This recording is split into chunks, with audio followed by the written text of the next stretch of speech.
Well, we'll go ahead and just jump in and get started and welcome a very special guest today, Dr. John Peters. We really appreciate you having on the show. Thanks so much for deciding or agreeing to come on here and talk to us. You're quite welcome. Yeah, so It's important to note, yeah. Brian, that every once in a while in podcast world, you get a chance at your dream podcast guest.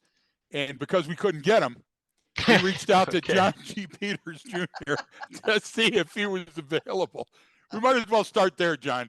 Nothing's out of So bounds today. So yeah, after Greg's initial shot there, I'll pass it to you, John, to kind of tell our listeners. A lot of them are in law enforcement or training world, especially. But tell us a little bit about your past and kind of why we have you on the show and what you do, and then we'll get into kind of how you know Greg. I'm sure there's some good ones in there that our listeners would love to hear. Um, Well, background wise, I have always been interested in law enforcement since a fairly young age. And I think part of that came from my martial arts training, where one of my instructors was a police chief. And after high school, I went to work for the FBI in Washington as a clerical employee and uh, taught self defense through the FBI Recreation Association there for a period of time. And I became an active police officer in Pennsylvania, which is my native state. And I worked as a patrol officer and now a deputy sheriff, and finished my undergraduate degree while working full time, and then went on to graduate school. And after my initial graduate school experiences, I went with the police department in a suburb of Boston, where I was staff executive, which was the civilian equivalent of a deputy chief. I ran the administrative bureau, directed planning and research, and wrote policies and procedures. And from there, went with a research firm in Cambridge, Massachusetts, made up of mostly Harvard, MIT PhDs, and got a real taste for research. And on a research assignment to the West, going to California, I got to see how well California police officers were trained. And on my way back, I'll never forget it. I was on a TWA airline and I was flying over Kansas. I got the idea of starting a training business, which I did, and it was a Defensive Tactics Institute. And in that company, we did handcuff training, we did flashlight training, unarmed self-defense training, baton training, what have you. And that's how I met Greg. I published a book on defensive tactics with flashlights in 1982, and the academy director at Macomb Police Academy in Michigan somehow obtained a copy of it and liked it and brought me up, and I started a long association with Macomb, and that's how I got to meet Greg and started a long association with him, and here we are. yeah, that's good. Sorry, Greg, you're on mute there. For the first time in a long time, I have a different situation here. So you can explain that later. I'll blink fast. The John Peters books, listen, everybody knows No Wiki, and everybody has had, books on tactics.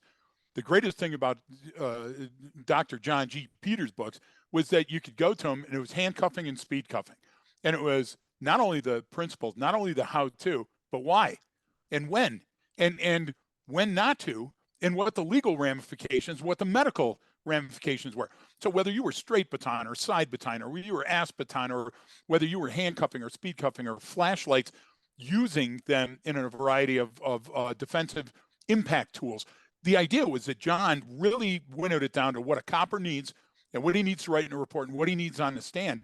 And John, I would argue that even with Koga and all the other stuff that was out there in the market, the Bruce Siddle side of house, your stuff was the beginning of how to write a book that's going to last a challenge for coppers. I truly believe that. Back then, Brian, I know the Macomb reached out to John and said, "We don't believe any of this. Come show us." But and John, that's pretty fair, right? That's a fair Yeah, assessment. that's what I was told.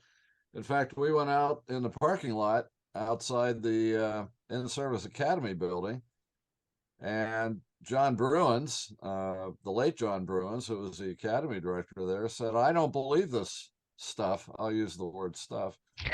And he said, "Show me." So put a couple people in the car and drag them out of the car, and he goes, "Wow, that really works." And I said, "Yeah, it does work." And then I just kept coming back. But I think one of the things, I worked futures for 3 years, and I really learned during those 3 years what worked and what didn't work. I mean, who cares where the keyholes, which way they're facing? Nobody cared when you're rolling around on the ground. You just wanted to get the cuffs on. Yeah, Uh, right. there's no demerits if you get the keyholes facing the wrong way on the street. But what you do get is to go do this another day. So I took kind of a pragmatic approach, I think, to things. And your kind words about the books really underscore what the focus of it was, to put the tools that officers were using on an everyday basis really in plain English and let them understand there are nuances and there's ramifications to everything, and there's also good stuff. So that's really the focus of our training for all those years. And what I see, and I'm sure you both have seen it, is you've get especially in law enforcement or military or whoever, any type of, when you got a group of folks who might do a lot of different martial arts or fighting, boxing, whatever it is, and then they want to take that and go, all right, we can use some of this stuff, in our job, right? There's certain things, but there's no direct translation. That's not how it works, because the opponent isn't, you're the only one that has to follow rules, right? It's why when you watch even those UFC fighters and stuff, they're both playing by a set of rules, the same set of rules. Well, that's very different than a police officer interacting with someone or fighting with someone or someone resisting arrest. They don't have to play by any rules, but you have to play by all of them. So what you see is kind of this, not everything that works in the dojo on the mat is ever going to work on the street. And I think that's what everyone now is trying to really focus on. It's like, well, what does work? And so I'm curious as how you kind of found your way through that. I mean, because that's the ultimate test right there, is you show up to a place and someone says, "I don't believe you," and you're, all right, well, I'll show you. And then usually after that, everyone goes, "Well, damn, that worked pretty well." So how did you kind of figure out what that was, going from martial arts background training kind of more traditionally to how do you use this in a real life encounter situation? That's a really good question, Brian. And I think what helped was, as I said, my jujitsu instructor was a police chief, and he was retired military. He taught combatives in the Army, and he was a very no nonsense guy. If it didn't work, he didn't use it. And he kind of instilled that into us, that look, you can have all, he called it the flowing robes. You can have the flowing robe boys go all over the gym. But he said, what killed the flowing robe boys was a handgun. So he said, we're not looking at it from that perspective. We're looking at it in close hand to hand combat. What works, what doesn't. And we had to modify some of what Harry taught us, because Harry was coming from the military. And like Colonel Rex Applegate, who wrote the book Kill or Get Killed, I mean, that was sort of Harry's mentality. So we refined some of this stuff in the field. And I still remember one time I leg swept a guy and he hit the sidewalk like a pile of bones. And within a nanosecond, he was back on his feet and punched me right in the mouth. Well, experience will teach you some things. And I got taught that day that that probably wasn't going to work anymore. So you refine some of that. But I think a major influence in my background was when I was fortunate enough to study under Tak Kubota, who invented the Kubotan. Kubota taught over in Japan. He taught at the police academy, and in Japan, he taught what was called Taiho Jitsu, which was police arresting arts. Now, you have some organizations in the United States today that call themselves Taiho Jitsu, whatever, and they have a rank system and you can get a black belt in it. But traditional Taiho Jitsu, there was no rank system. So when I hooked up with him, when he developed the Kubotan, and then we became business associates for a long time, and he really honed my skill set. And he could do in 1 or 2 moves what I may have been teaching 5 or 6 moves. He just streamlined it. And he said, why do that when you can do this? And of course, he's legendary, still alive today and still teaching in Glendale, California. But he just had remarkable insights. And of course, his style of combatives, anybody who came in contact with him immediately knew this was the real deal. And I think a lot of the flashlight techniques came from original Kubotan techniques that came from original baton techniques. And it was just an application, a transfer of some of those with some modifications to other pieces of equipment. And they worked well. Yeah, and Brian, just so you know, Takabota, and you can still go out and challenge him because he's on the mat. He's not a theorist, and he will be happy to choke you out. He was the one you hear me sometime, Brian, in class say about if your third move isn't the final move, and you see me demonstrate that a lot. That all comes from Kubota, because Kubota was in fact going in and winnowing stuff down to the essentials. And when John first told me about him and started showing me, John, you remember you had like some Super 8 videos just to go along with the type of stuff that he would do during training. And I was blown away. And I go, hey, don't I know that guy from the Killer Elite? Well, in addition to all of the stuff that he does on the mat, he's also staged some of the best fights and been in some of the best films. But he's always been the most humble guy. And his Uwara stick Kubotan tie-in was perfect during that time for police work, because the early days of police work were take the Kel-Lite, which was an aluminum tube with a headlight from a car on it, and just whack-a-mole your way out of every situation. And you had to live through that too, John. You saw those, early days where more was more rather than, any duty to intervene or, using less energy to get your mission accomplished. I think before Graham versus Connor came about, it was a little bit of the Wild West. You mentioned the Kel-Lite. That was developed by Don Keller when he was a deputy sheriff at LA County Sheriff's Department.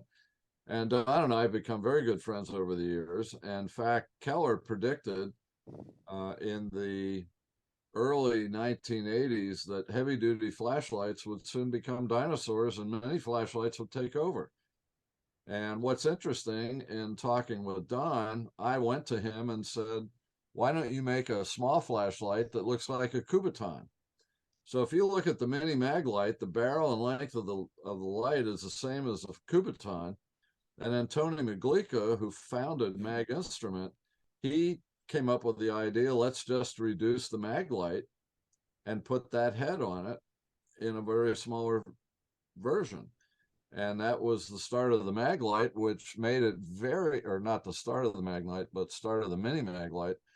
And we all know where that went, and all the variations today from a number of companies. But the techniques that applied to the Kubotan also applied to the mini mag light, and it exactly just made it so easy to use.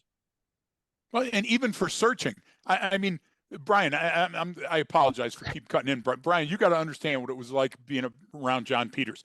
So here we are in the age of crack cocaine, causing people to kill for an 8-ball jacket on the street. It was just a different time. And so John comes in and says, why are you searching with your hands when you can search with this flashlight and this Kubotan? And so as you ran it over the outward garments, it would click or make a noise, and you knew there was something in the pocket. Those things weren't being taught anywhere. I remember John coming into Macomb, and everybody had a different holster because it's a regional training institute. And John wearing a one-piece yellow jumpsuit, so there would be no mistake about who was teaching the class that day, went from the first student in line all the way to the 35th. And remember, there's some that were basic training, some were 10 or 12-year vets, and some were supervisors. And he went up and he grabbed the holsters he didn't like and he ripped them off and handed the holster with the gun back to the person that was in the training. And I sat there, my chin hit the floor, and I said, I'm going to follow this guy because clearly he knows what he's talking about. Because John, you remember that there were no security holsters. There were swivel holsters and pancake and the reveal where you press the button and the holster opened like a clamshell, Brian, to hand you your gun. Tell him, that's amazing to me. Yeah, and it was really interesting. We had a firearm disarming and handgun retention program, and we did almost exclusively instructor level programs. So we trained people to go back to their agencies and conduct training. So what we taught them had to be right, because not only was the person in front of you relying on the information to be accurate, but then the people back home were relying on the guy who we just trained to have it right. So it's kind of like going down a big pyramid, and suddenly, we may have trained 10,000 people, but they went out and trained a couple 100,000 people. So what Greg just said, I remember speaking at the Texas Narcotic Officers Association about that very thing. Take your Kubotan or your mini flashlight, rub it over the pocket, rub it over the ankles, stick it in the pocket, lift it up. If you have a mini light, put it in, light it up. And the response we got from that a year later, many people said, you saved me from getting stabbed with a reverse hypodermic needle, because that was the game back then. They'd reverse hypodermic needles, stick them in their pocket, knowing the cop would just thrust his hand in there and get stabbed, and who knows what would be transferred at that point. So we had stories from people around the country. Literally, they'd send us letters. One guy in Wyoming said, I hated your drill in handgun retention class. He said, I just was so out of shape when I went through that class. But he said, I got in a bar fight a couple of weeks ago, and I remember you saying, just hold on, pull it up, hang on, don't give up. And he said, I saved my life. Basically based on that technique and what we instilled in people. And I don't care who you are, money can't buy that. Right. And it just works. And that's what we're still out there teaching today, and we're still out doing things to help people survive this horrific cultural demise around not only the U.S. but the globe, and how they're attacking law enforcement today. So, you kind of brought up a number of issues there, and a number of things that I see, and like Greg even brought it up with the whole, the holster example of you ripping off the holster. It's like, okay, well, you got to know what's going to look like in realistic situations. So then what do we do as humans, right? All right, well, let's engineer something better. Let's get the better light. Let's get the better holster. Let's get this better, which is all necessary. And I see it as kind of a common that you're going to do that. You're in a profession of people that care about what they do and are going to put some time and effort into it, and always think of, hey, maybe there's a better way to do this. But we often fall back on, there's a better tool or a better fighting system or a better weapon or a better holster. What is this thing? And so, I'm kind of, what I'm interested, especially with you and Greg on the call, but with you outside experience. I mean, our listeners are always used to hearing me and Greg, so that's why we bring other people on the show, right? But the idea is, what over that time that you've seen, because things progress, tactics get better, gear gets better, weapons get better, technology gets better, but what are the things that still you see that aren't getting better, or maybe now need to be addressed that didn't need to be addressed 20, 30 years ago? Is there a change in that? Because you can see that over time with the different generations of people kind of coming up and who you're training. What are those things that have changed, or what are the things that are still relevant? Well, there's a number of things. I think the thing that has changed the most are criminal prosecutions of law enforcement officers. 20, 30 years ago, you heard maybe one or two of those incidents in a couple years. cop would go rogue and go rob a bank. I mean, there were things like that. Or maybe he would take a woman who broke down along the road and take her off in a dark area and have his way with her. And, you know, people would get prosecuted over that. But today, I think the vulnerability of the just regular patrol officer on the street to be criminally prosecuted is extremely high. Having said that, I think it's incumbent upon all officers to quit looking for the magic pill. There is none. It's like management. You get management study after study after study, and oh, be the servant leader, be this leader, be that leader. Those are all good ideas, but at the end of the day, it comes down to that individual person. So let's quit looking for the magic bullet and let's study and become very, very good at what we can do. Because today there's more restrictions on officers on their uses of force and what they can do. But I'm finding over the years that training has been diluted in many, many places. We're hiring officers today that aren't always looking for a career. Some are just looking for a job. And if they don't like it, they'll move on to something else. Where when I got in the business and when Greg got in the business, we were there because we wanted to serve the community and really make a difference. And as advertising oriented as that sounds, that's really what we were doing. Right. And you had to perform. And one of the things that I think today is people are looking for the easy way. Oh, give me the taser. You know, I can use a taser. The guy gives me a finger, bang, I shot him. Wait a minute. What happened to your personal physical skills? Yeah. And back in the day, we would work people on the mat and tire them out intentionally. And we found that when they were so tired, they'd get back up and they had to rely on technique because their strength was pretty much, you know, weakened at that point. And when you have diluted strength, you have to rely on technique. And it's that technique. And we put people on the ground. We handcuffed them. You go to a handcuff class, you'd get handcuffed hundreds of times over 3 days.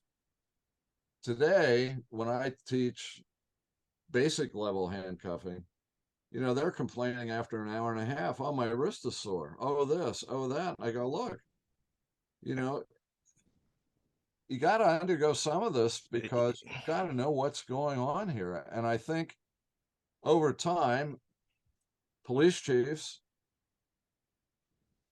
ask trainers, hey, I got all these injury reports after your training program. People are taking time off. They're filing injury claims. What are you doing down there? So HR put pressure on the police chief, who put pressure on the instructors and say, hey, back it off, soften it. Excuse me. And people did that. As they did that, a lot of the physical skills that we were accustomed to are not what they once were. And we're bringing people in today, many times, who've never been in a fight, who have never been punched in the mouth. And I go back to when I was in high school or even elementary school. If you had a problem with one of your friends, you duked it out at recess time, Right, or lunchtime, and you walked home friends, or you were done. Right. Today, if you yell at somebody, you yell at a kid, oh, that's domestic violence or domestic terrorism, or it's a terroristic act, or it's some right, law.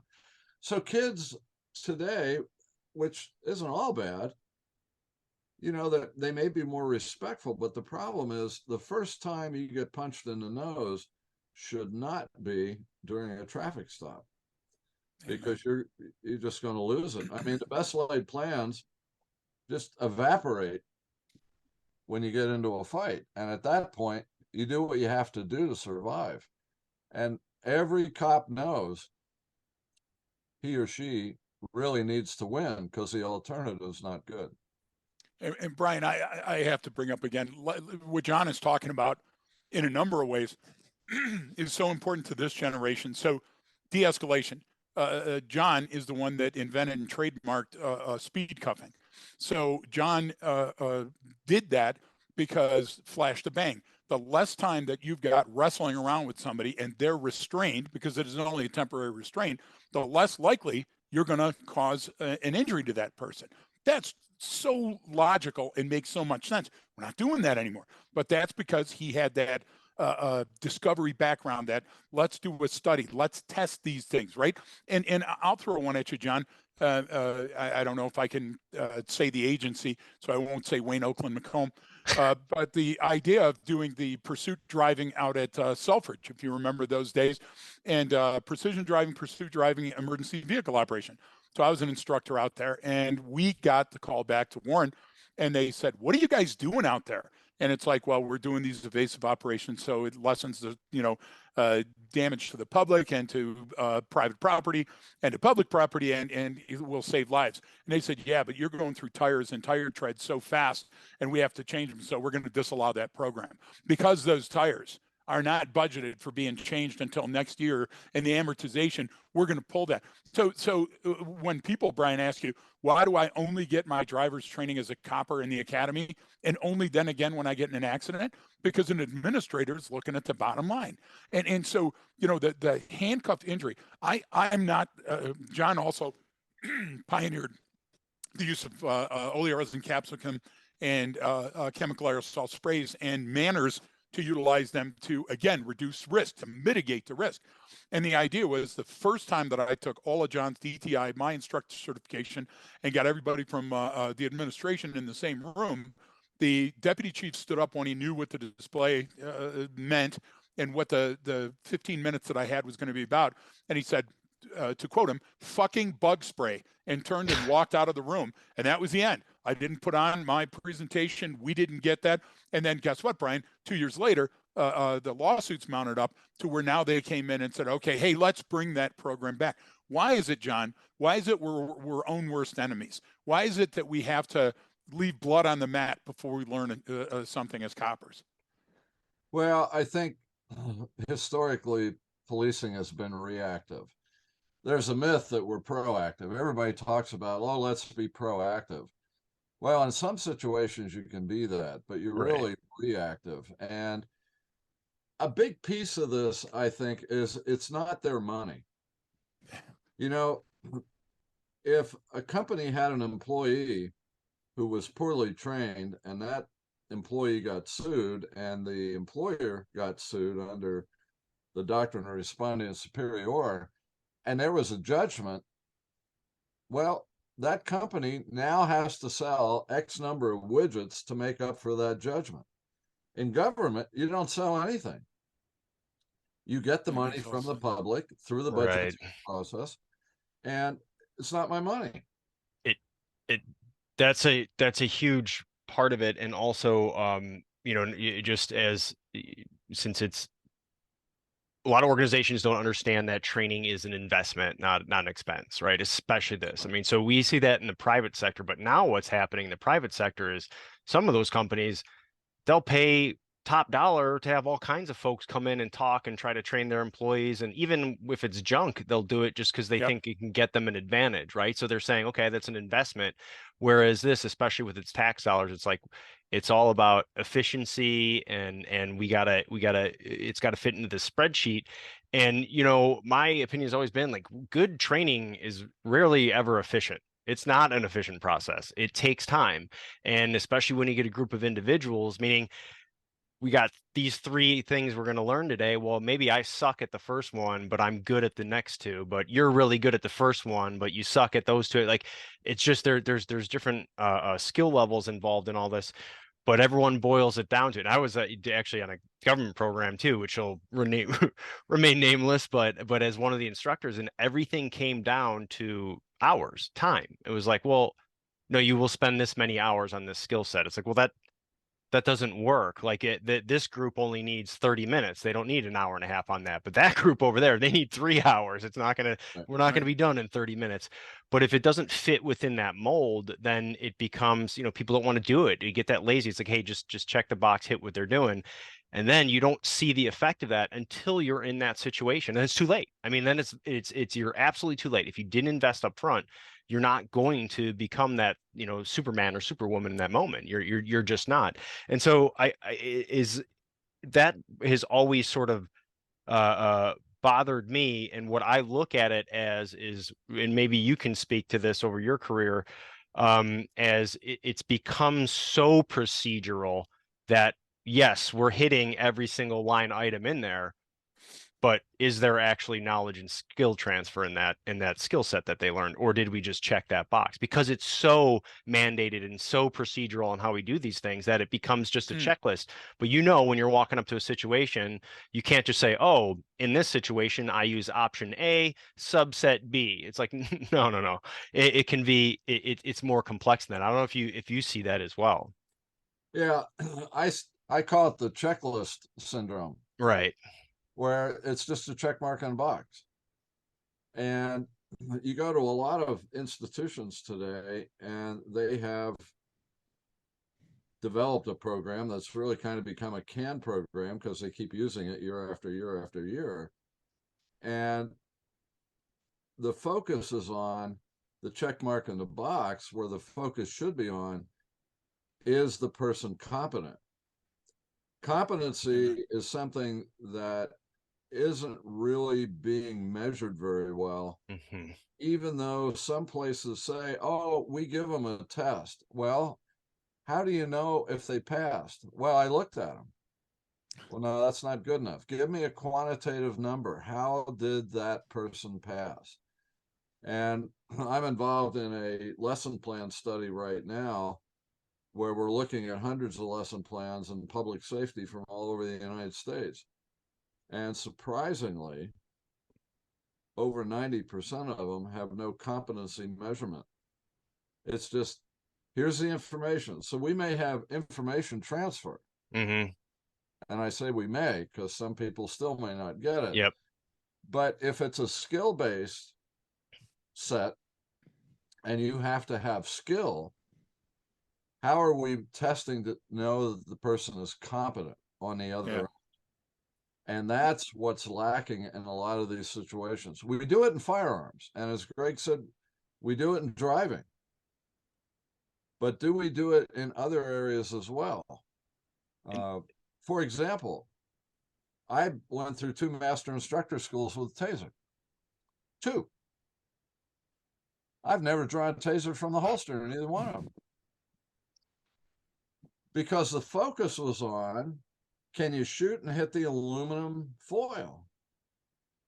Well, now wait a minute. We have to get it out. And there's been about 21 or 22 weapon confusion cases in North America. And I'm convinced it all goes back to training. Yep. And if the training were what the training should be, you would draw that weapon from your holster while wearing your duty rig. I was fortunate enough to be one of the experts in one of the lawsuits against Johannes Messerly out in California. I wasn't involved in the criminal. This was a civil matter. But I remember talking to the academy instructor, and I said, if I went through your academy from day one, how many times would I draw a handgun until I graduated? And he told me, probably, if you did everything we told you to do, about 5,000 times. I said, what about a Taser? He said, maybe once.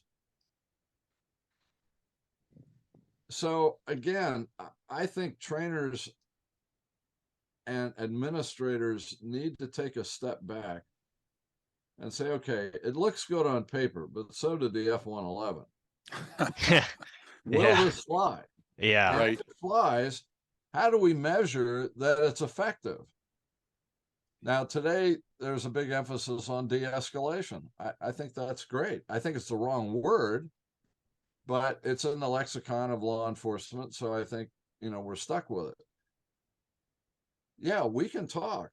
we can try to de-escalate, but we have to take it to the level where maybe my hitting the guy with a baton or even shooting him with a handgun is a form of de-escalation.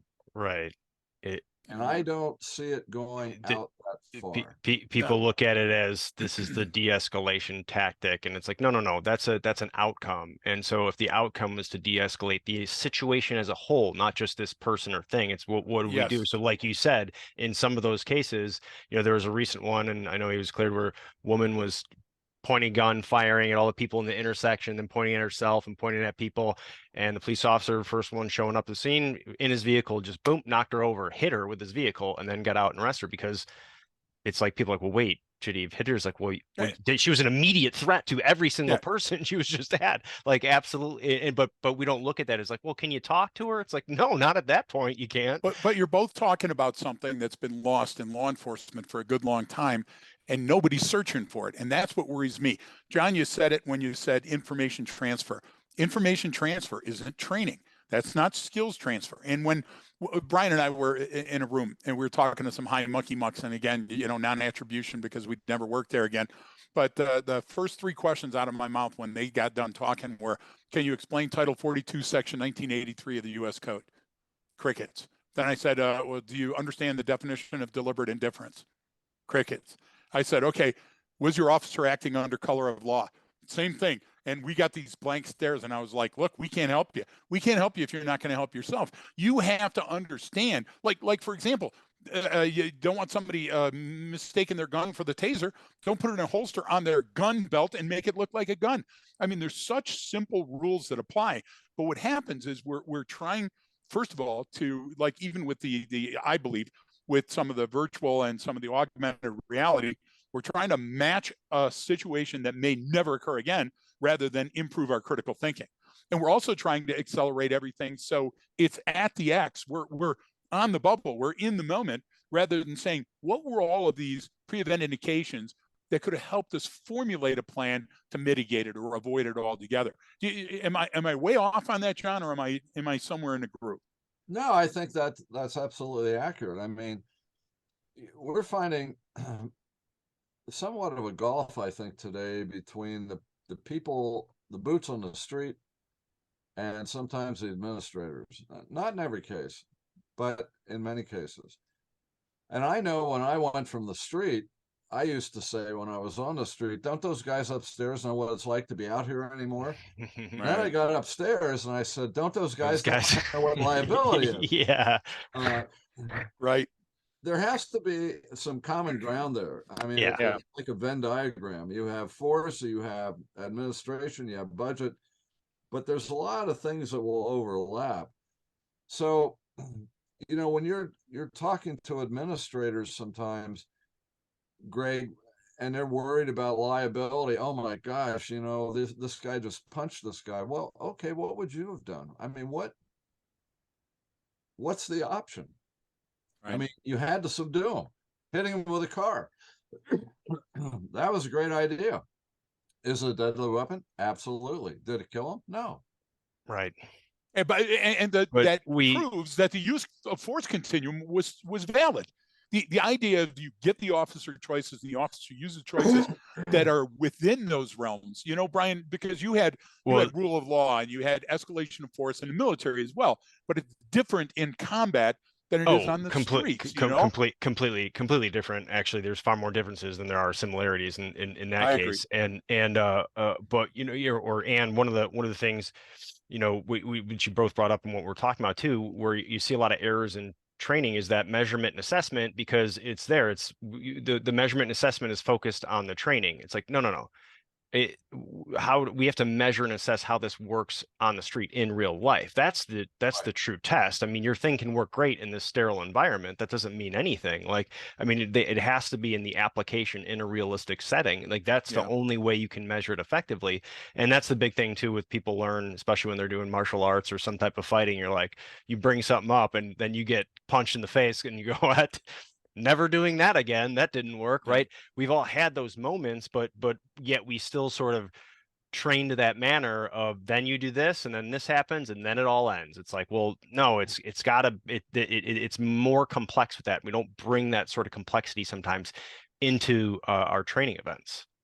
Well, I think a big problem today is there's not a clear distinction made or taught to officers between what is a force option versus what is a force standard. That's great. You can operate under the Fourth Amendment, but you may have 15 different force options. You have verbal, you might have kicking, you might have a baton, you may have a taser, you may have pepper spray. Who knows what your options are? Those options are all on a menu. I always liken it to going into a restaurant and they hand you a menu. Everything on that menu is a force option. Right. But those options have to be used within the guidelines of the force standards. And I'm finding a lot of officers don't know the difference. They don't understand the force standard. Yeah. And that goes back, I think, to the trainers. And I think today we have trainers who try to do their best, but at times egos and personalities get in the way, or somebody says, oh, I'm going to put my name on that. Well, the minute you put your name on it, you're not going to change, because if Greg says, here's a better way to do it, now it can't be the XYZ plus Greg method. So you built in barriers right away. I think trainers today, first of all, have to go to training a lot. Yeah. Yeah. You can't go to a 40-hour school and come out and say, okay, I know everything. That's Right. not gonna work. You've got to go to training all the time. I just updated my training resume yesterday, and I've already over 200 hours of training this year that I went to, not that I gave, but that I went to. Right. You've got to stay current in the field, and the field today is not just thump and bump. If you're teaching defensive tactics, you've got to know what the legal side of this is too. You've got to know what some of the legal outcomes are. And just going over a case, telling your students very quickly, well, here's Armstrong v. Pinehurst, and it only applies to the taser. No, you need to go back and read the case. It applies to all defensive tactics. It doesn't apply just to a taser. But you've got to get educated before you can educate the other people that you're training.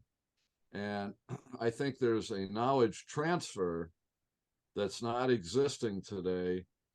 If Greg's at the academy and he's going to get, sent out to patrol or promoted to detective, and I'm coming in to take his place, he leaves on Friday, I come in Monday.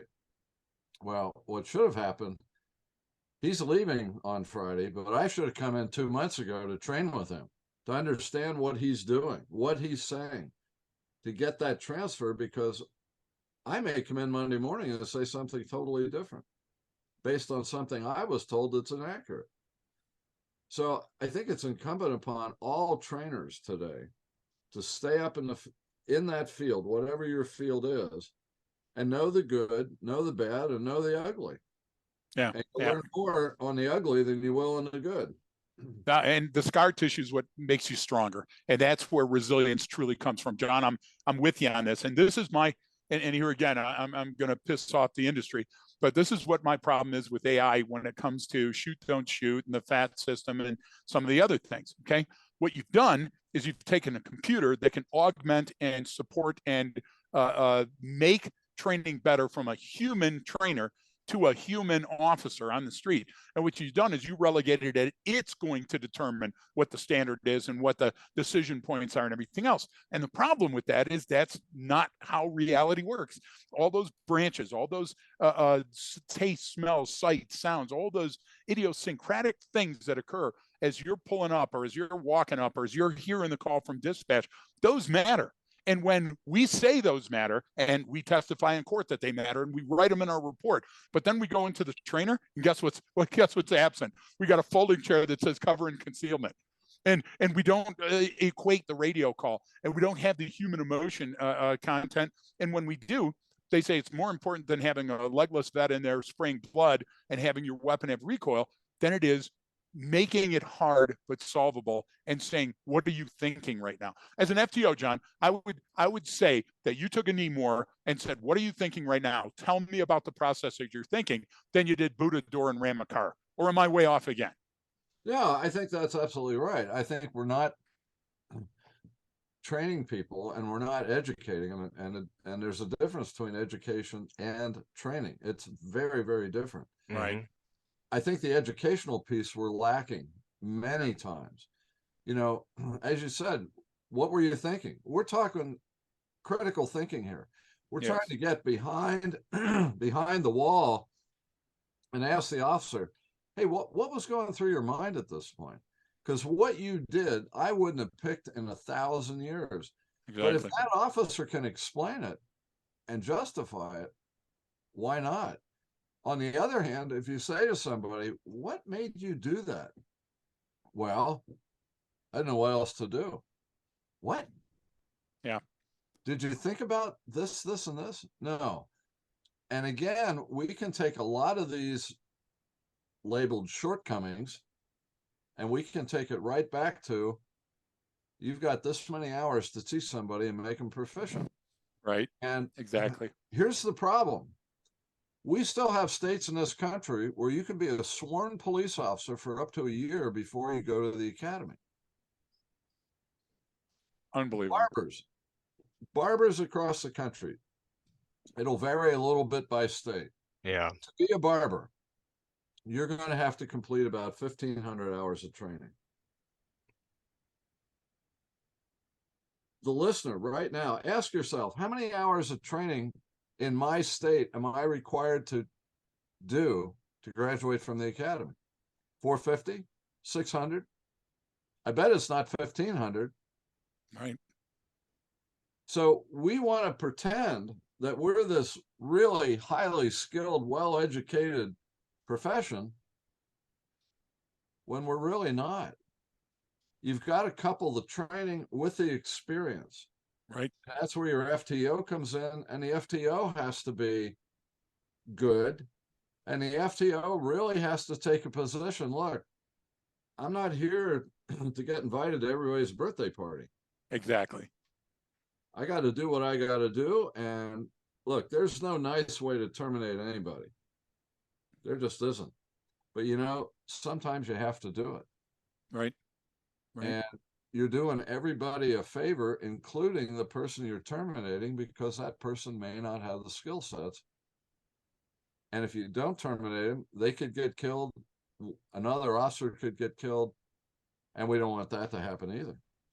That reduction in risk is equally balanced and weighted as the intervention of training on the front end.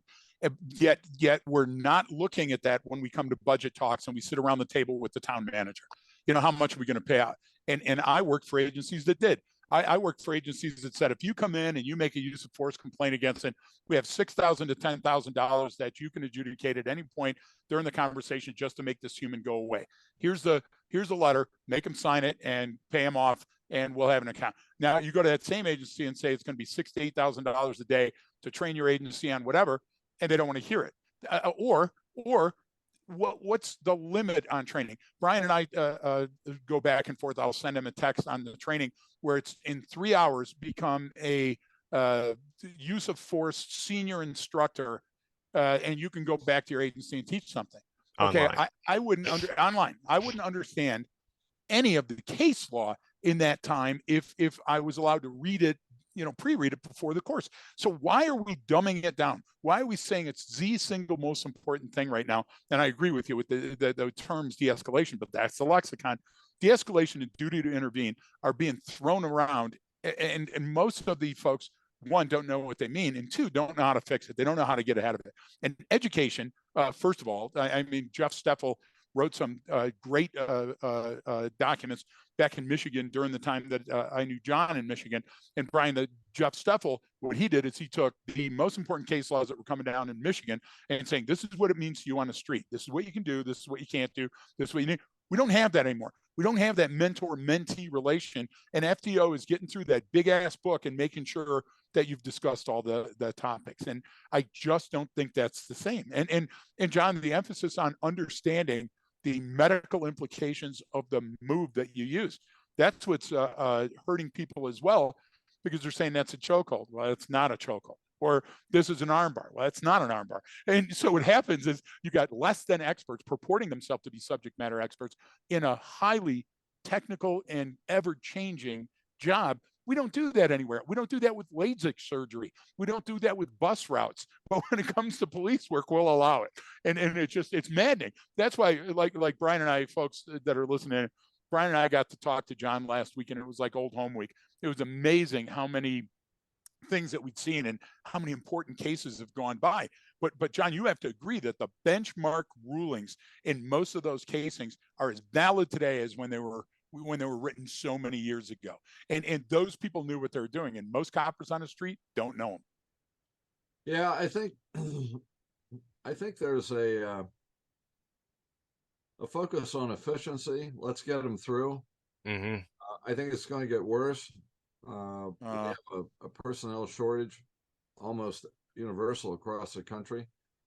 I was just at a meeting a couple of days ago, and somebody said, well, what would you tell a young person today about law enforcement? I'd say run. Yeah. You know, what other job can you want to aspire to where you can get shot and killed, maimed for life, paralyzed, criminally prosecuted and sent to jail, civilly sued and lose your house for $50,000 a year? Yeah. And even if you start at $85,000 a year, it doesn't. It's the same. It's still not. Yeah, exactly. You guys both talked about this sort of reduction in risk, and and cost is a big part of it, but cost is always there, and you're going to pay either way. I mean, when it was years ago, so these numbers are a few years old, but when I was talking to folks from Chicago who deal with the city, and it was something like they budget over $50 million a year just for like police lawsuit payouts, right? That's just in budget, and I think that year they went over 100 million, so they went over twice as much of that as a payout. And it's like, well, how much of that, you could a good training program investing in your officers reduce some of that? Well, I mean, even if it's 1%, well, that's $1 million. I mean, whatever that is, you're getting back. So the cost is always there. It's where we choose to spend that money at, and if you're not doing it up front, then you're going to do it in the long run, right? It's going to cost you more in the long run. And you brought up, all of those issues facing people today, and how that changes and the way to look at it. You have to almost be crazy to want to do something like that. And a lot of folks I see are they're scared, right? So when we're scared, we get fearful. When we don't especially when we don't understand something, we naturally fear it. So now it's like, okay, I've been in doing this business, or I've been in this game for 30 plus years. I don't want to rock the boat. I'm on my way out. I don't want to do anything here. And a lot of these cities you see too, especially, I think they have more power than they realize, right? I think they have the ability to change some of this stuff more than they think. A lot of them just aren't working together, especially between elected officials and the police officers of that agency. But you're talking about, especially a city, that the people you have working for that city, that's who runs the city. I don't care if you're a sewer worker, I don't care if you're a police officer, whatever your job is, and it's important to the operation of everyone who lives in that city. So it's like you have to, if you want to take care of your city, you have to take care of the people that work for the city.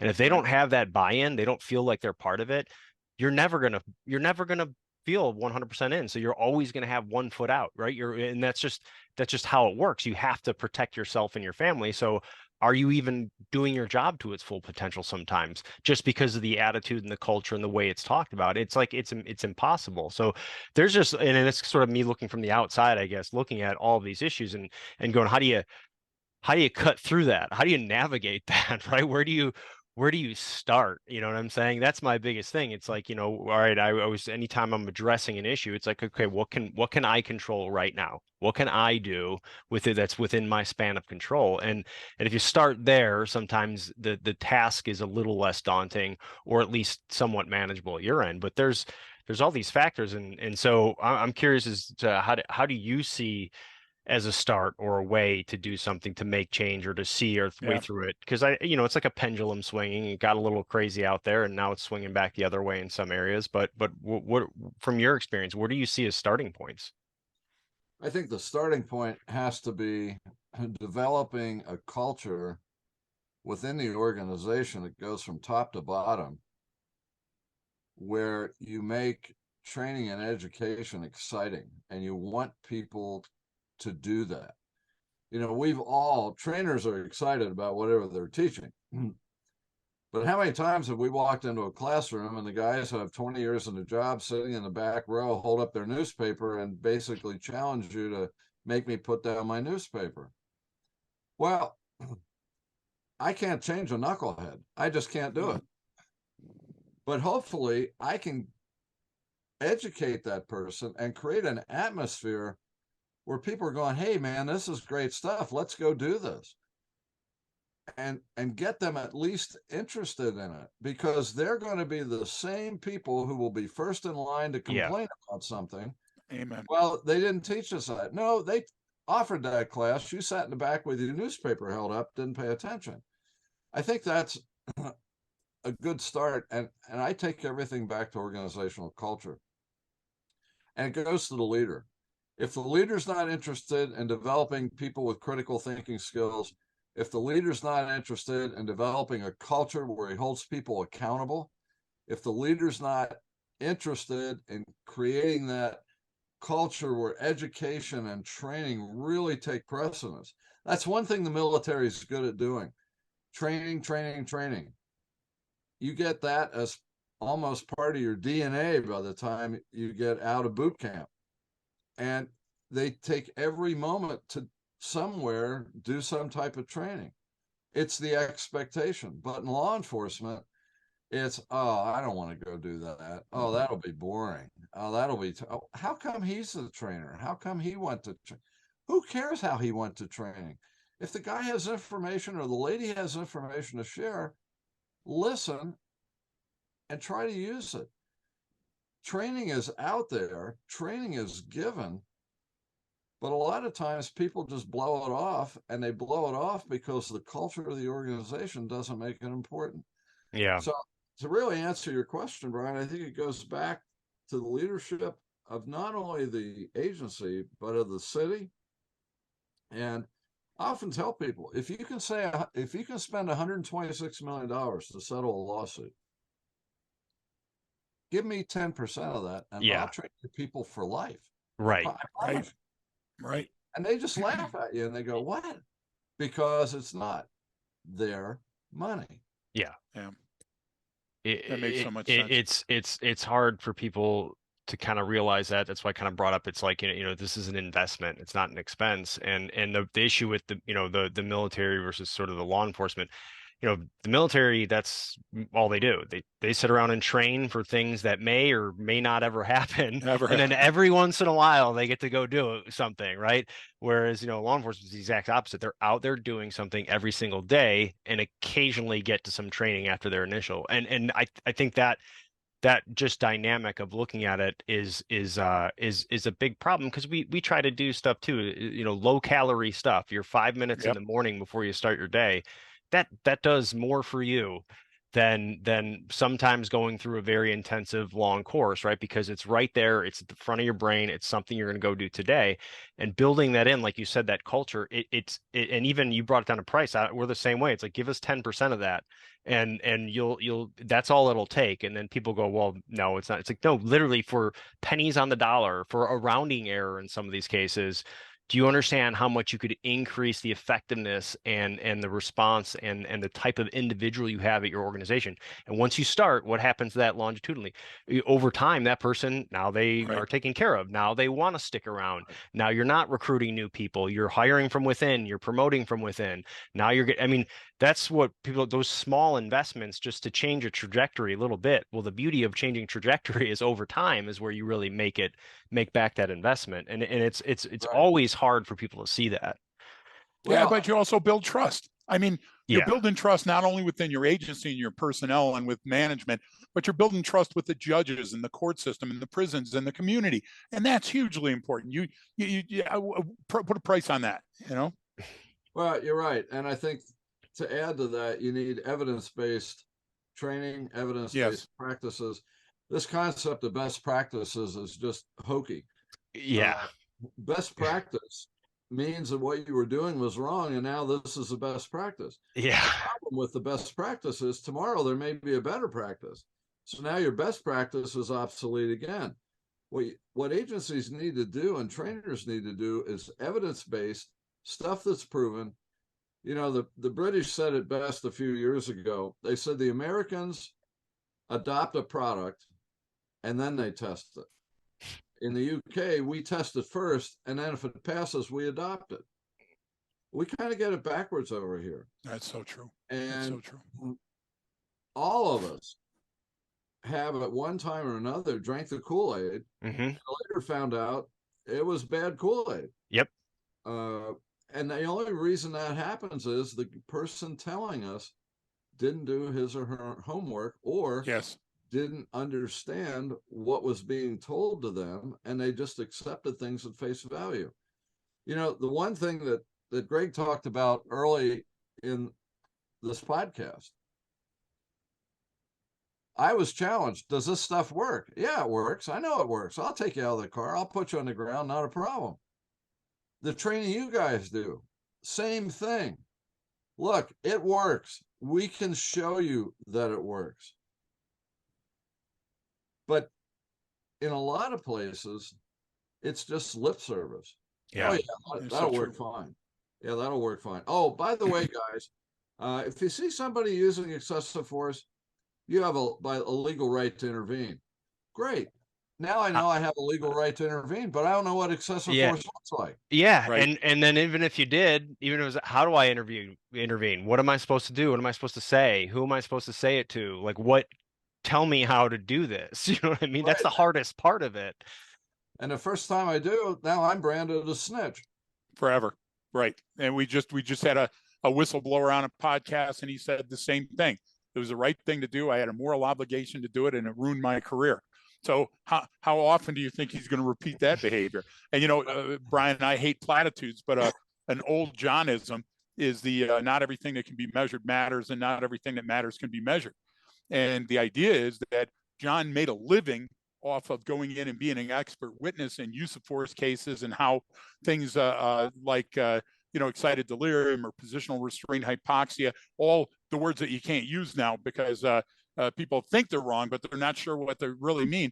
But John, you made your living on clearing that stuff up and being able to walk into a jury or a bench trial and say, these are the things that you need to consider.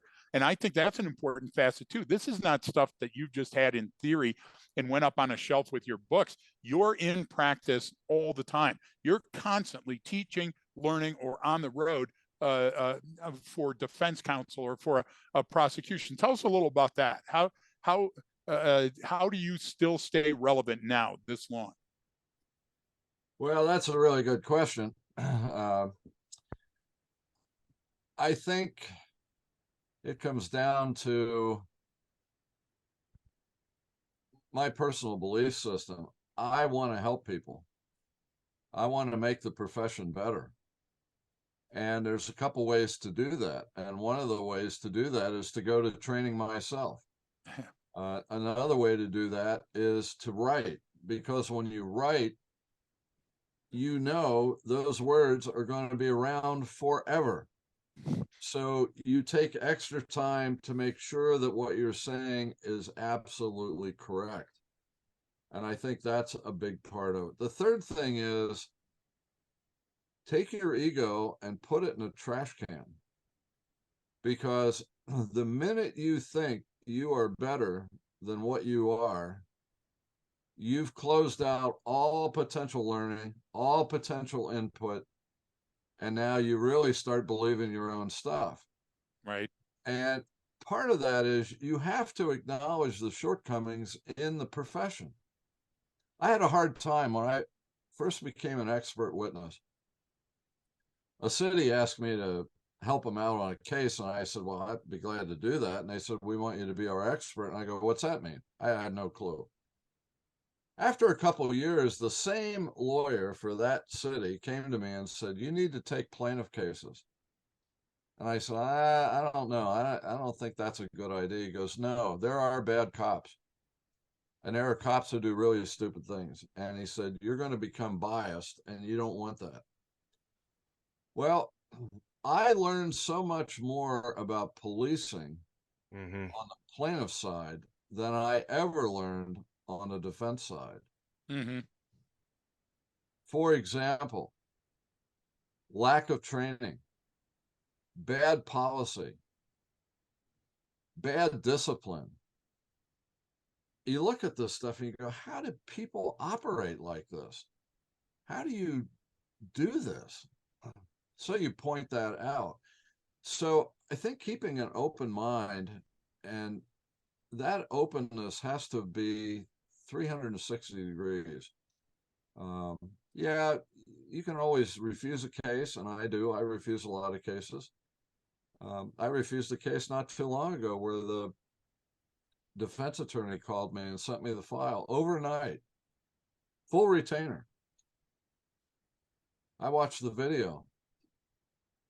I bundled it all back with the check and overnighted it back to her and said, I can't help you. Your sheriff's going to jail. What do you mean? I said, he is going to jail.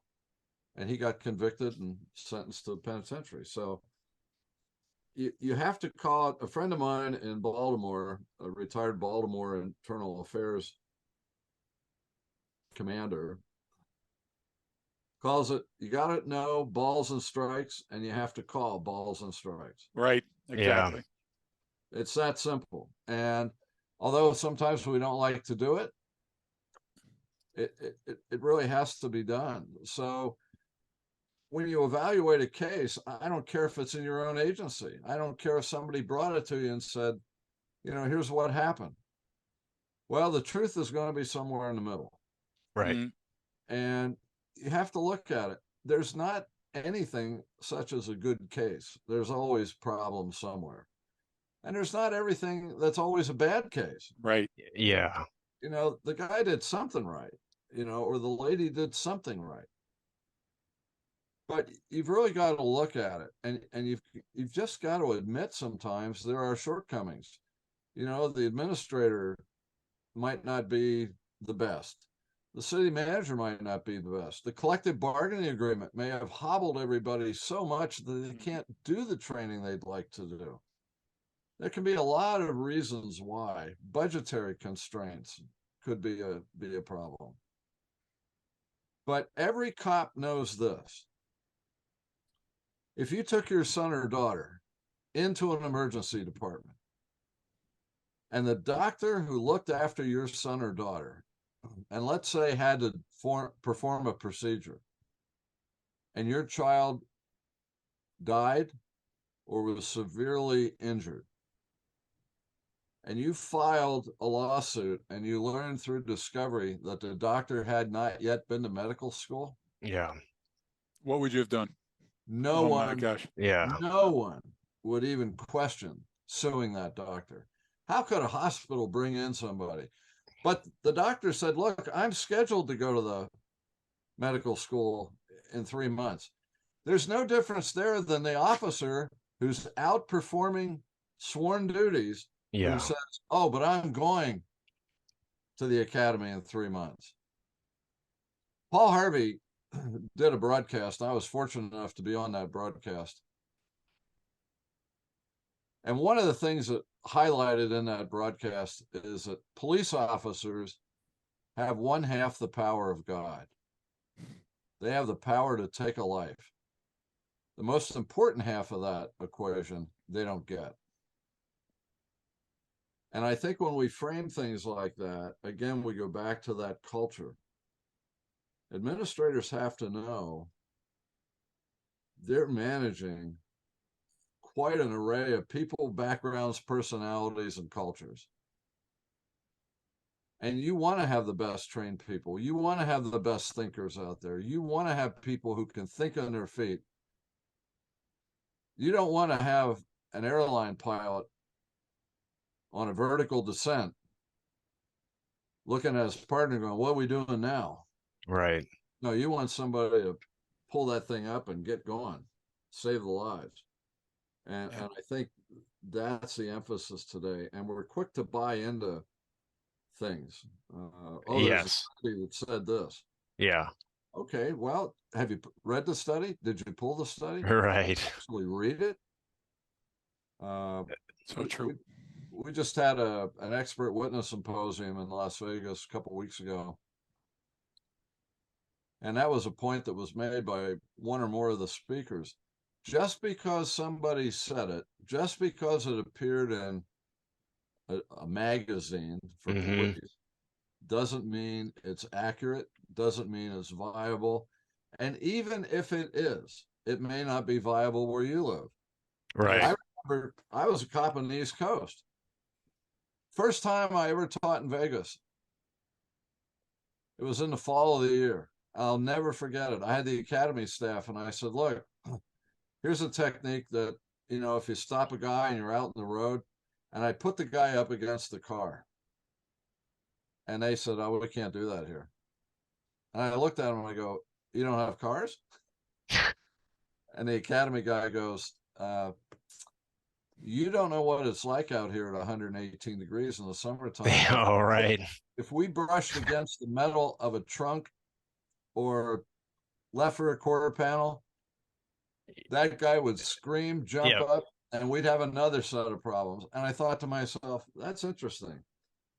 I never thought about that. Well, then when I was teaching up in Barrow, Alaska, that's another set of problems. Right. I'll never forget the late police chief, Victor Cizanckas. And he was, I believe, the chief in Menlo Park, California, I think it was. Anyway, he started the Blazer program that was popular for a while. And I interviewed him when he was chief in Connecticut. And I said, why would you leave California to come to Connecticut? He said, well, you can't be a national consultant if you only worked on one coast. And I never forgot. So simple. So simple. That Vegas experience taught me that too. Every place is different. So you've got to have the wherewithal in your people and your agency to recognize that what worked in Washington, D.C. may not work in Butte, Montana. And Brian, if you'll indulge me one more John story. And John, I know I'm pretty forgettable, but I've got 100 at least more waiting in the wings for future episodes. But Brian, one of the things that John found in Barrow, Alaska, and other parts in Alaska, is some of the handcuffing methodologies wouldn't work because above the guardrail, there was another 4 or 5 feet of snow. And so when you had somebody and you were trying to handcuff them and they had their back up against that wall and they were only facing you, how could I safely apply the first handcuff? Because we all know that that's where the danger starts right there. It's the most dangerous point is that application, and spin that person around safely and get them handcuffed in that small area.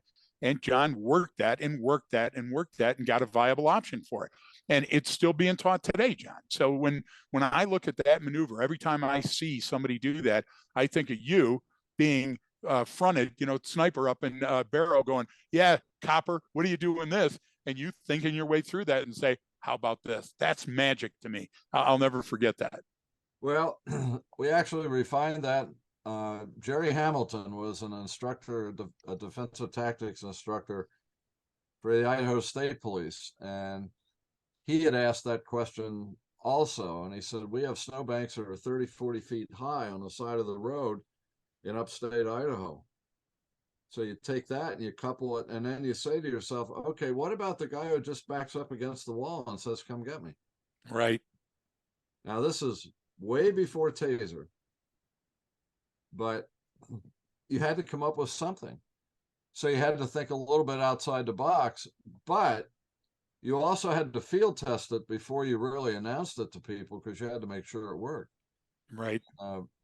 You know, like I said, I go to quite a bit of training, and I know you guys do too. And sometimes I sit in the back and go, "Are you kidding me? Yeah. Really?" Yeah. Not all training is good training, right? Yeah. Now, and there's a concept that I want the listener to really take with them today. And that is, practice does not make perfect. Right. And somebody out there is probably thinking, what are you talking about? Well, it's simple. If you practice it wrong, you're just good at doing it wrong. Perfect practice makes perfect. So it's incumbent upon all of us to always practice and do it the best of our capabilities, because someday we're going to be called upon to use it, and we're not going to have time to think about it. We're just going Right. to act. And I can't tell you how many times I've heard people say, "Oh, practice makes perfect." And if I can, I usually go over and say that's not true.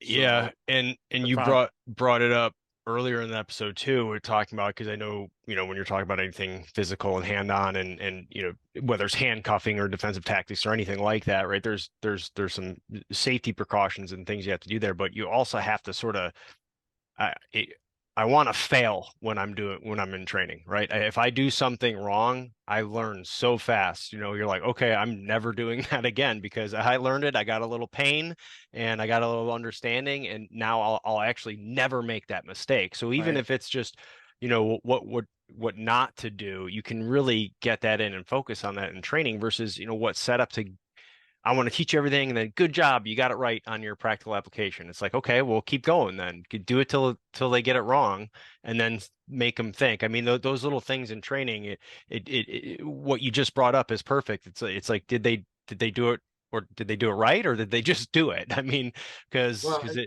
and you make an excellent point, Brian. And I think, to add to that, another part of that Venn diagram, if you will, is not every technique works all the time. right, But we have a mindset that if we learn something, it'll work on anybody. Exactly. I was at the Las Vegas Police Academy again back in the early 80s, and they had a retired pro football player on the patrol function. And he told me one day, he said, "Your wrist lock won't work on me." And I said, "Well, it should." He goes, "No, you won't be able to bend my wrist." So he gave me his wrist. I couldn't bend it. He said, "You'll only bend it if I let you."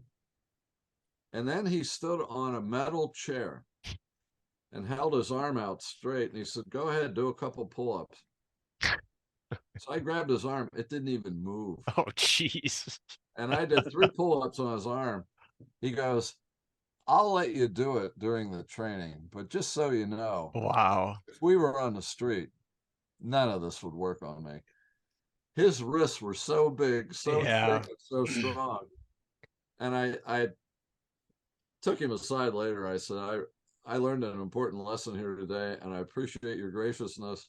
And he just laughed. He goes, "You're not the first one." He said, "When I went through the academy, I told him that too." yeah, But I think we get into a mindset sometimes that when we go to training or we're taught something, it'll work on everybody. No, it won't. It may not. Pepper spray doesn't work on about 10% No. of the people. But we come with this expectation, oh, if it worked on me, oh my God, that was the most painful thing I ever experienced, that everybody's going to feel that. right, not so And again, much. it comes back to the trainer and the program to highlight those exceptions to the rule. Yeah, that's Absolutely. it's a terrifying story too. I mean, Yeah. I'd be like, all right, But man, that's the stuff that should I'm, keep you up at night, right? You yeah, should. That's where training comes in. You educate for the things that you can predict. You train for the things you can't. Well, at the Alabama, at the Tuscaloosa Police Academy when it was in Tuscaloosa, Alabama, General Summerlin ran that academy, and there was a plaque on the wall that said, "Let no man's soul cry out for lack of training." So And I profound. thought that captured the whole purpose of training. And General Summerlin, I believe, was a 1-star in the Alabama National Guard. He was a retired captain from the Alabama State Patrol, and he ran the academy at Tuscaloosa at the university. And as many accomplishments that he had, he was the most humble, most respectful guy whose sole focus was on the troop. We got to make sure that the troop comes home at night. We got to make sure we train the troops appropriately, and we got to make sure they know what they're doing. And that plaque, I took a picture of that plaque the last time I was there, and I thought, boy, that just says it all. Yeah, that's magic. That's great stuff. And folks, when you listen to this, when you tune into the episode, pay that stuff forward. Get your yellow pad out, re-listen to the episode, write those gems down, and get out there and do something about it. Don't just vacillate. If you're not going to have forward motion, neutral gets you nowhere. You got to move on this information. No, you're Yeah. absolutely right. And I'll tell you, you guys are doing a great job. You're moving it forward. You're some of the most creative people in this industry. And I know, Greg, we go back probably 40 years. Yes, sir. And you're still out there. Brian came from the military. He's as eager and as creative as they come. You guys have a great team, a great organization. And the fact that you're taking time from your overly busy schedules to do this podcast says a lot about both of you being dedicated to this field to help people. And all anybody can do is thank you, along with myself. That means so much, John. Yeah, I really appreciate that. New favorite guest now for me, Greg, because they actually came on the show and thanked us. That was pretty cool. Everyone That's else is just original. normally I'd say you're welcome for my time, but Well, but just a we've throwback to that 40 some years ago, John, Brian, John trained some of my earliest black belts at the dojo in Grosse Pointe. And John, you'll be happy to know that Brian Williams and Lynn Williams, it's their anniversary today while we're doing this. And all of those black belts, Dale Kelly and Donnie DeSandre, Craig Baldry, Shelley, all of them wanted to make sure that I thanked you for that early work, and that you were the only one that put me up on my tiptoes. I was your dummy, if you remember. So you were the uke, I was the Tory the entire time.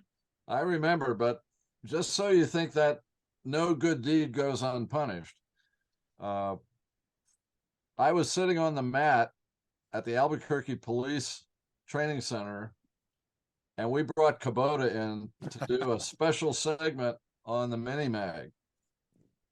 And he brought me out, not you. He brought me out, put me in the center, and said, "Fold your arms under you. Don't let me get your arms." So I knew what he was going to do. I knew he was going to grab my wrist. So I hid my wrist so he couldn't get him.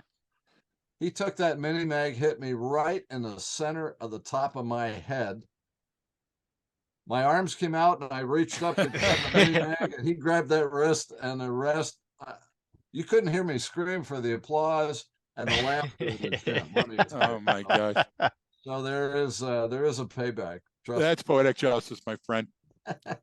Hilarious. Well, we very much appreciate not only what you're doing, but especially for coming on the show and talking about, some of the things that you've seen, and I'm sure we'll get some great feedback from this episode, and maybe if there's something specific down the road we can hop on and dive into. I think that would be fun conversation. But we really do appreciate you coming on here, John, and I'll give you Greg, I'll let you say something and give the last words to John, I think.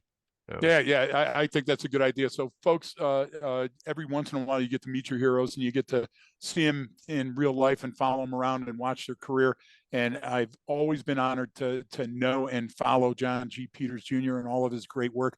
Brian will have a bunch of the links in the episode details. You got to look him up, folks. Look him up.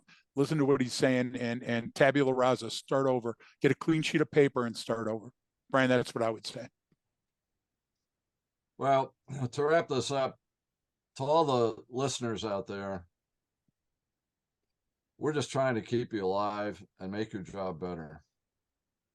And having the knowledge in our head doesn't do any good unless we share it. And these two guys are sharing it. They've given you a pathway to learn. They've given you a pathway that you may have never thought you'd experience in your career. I grew up in a little farm town of 800. I never dreamed in my wildest dreams that what I did would take me around the globe, training officers in a number of countries. But I want you all to remember something. You have the power within you to keep on the educational bus, to keep on the training bus. And you're doing it because if you heard what I just said, you're listening to this podcast. You're interested in your career. More importantly, you're interested in these professionals and what they're doing. Never get off the educational bus. Always do everything to the best of your ability. And most importantly, stay in touch with guys like this because they will not lead you wrong. And we all have to stay up on things, otherwise we become stagnant. I thank everybody for your time. Thank you for what you do out there. Thank you for protecting the communities that you protect and serve. And most importantly, stay in touch with these folks because they're not going to give you bad advice. Thank you. I appreciate that, John. I'll leave that as ending remarks. I really very much appreciate that. So thank you. Thanks to our listeners out there, and don't forget that training changes behavior.